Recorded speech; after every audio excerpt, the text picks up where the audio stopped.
I think another theme that relates to this is that, the orthodoxies are merging on us, very, very, very quickly, right? So we think about a clinician-patient relationship, or we think about, a drug company and direct-to-consumer marketing and stuff like that. And we realize, look, most of our data doesn't fall into those pathways, and most of our data is being manipulated by people that aren't regulated in any way that resembles that.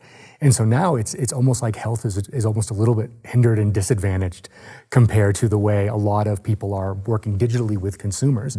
One of the places you've seen this is if you actually look at large pharma companies, a lot of the digital officers actually come from large consumer companies like Reebok. And it's because they're really trying to rethink, how do we engage with customers or with patients in a different way.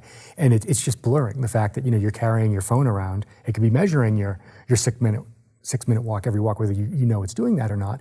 And that economics, finance, behavior, social media, as we heard this morning, happiness, all these things are now interwoven. And it's almost like, in some ways, I think medicine and clinicians are actually almost the most handcuffed in how they take this stuff forward. One, because of course harm's gonna happen, but also just because that we are dealing with much older orthodoxies and regulatory regimes.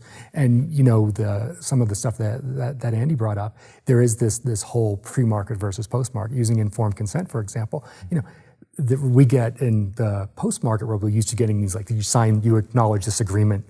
When you click on this web page, there really isn't a choice whether you do that or not. If you want to do whatever it is, you click it and go. And studies have shown that it would take crazy amounts of time to read and understand that stuff. Yet consent is supposed to be written at a 5th grade level. You have to show your consent could be understood.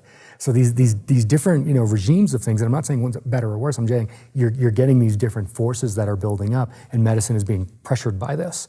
And I think people are looking for a consumer medicine experience in a different way, and I think that's a good thing if we can provide it in the best way.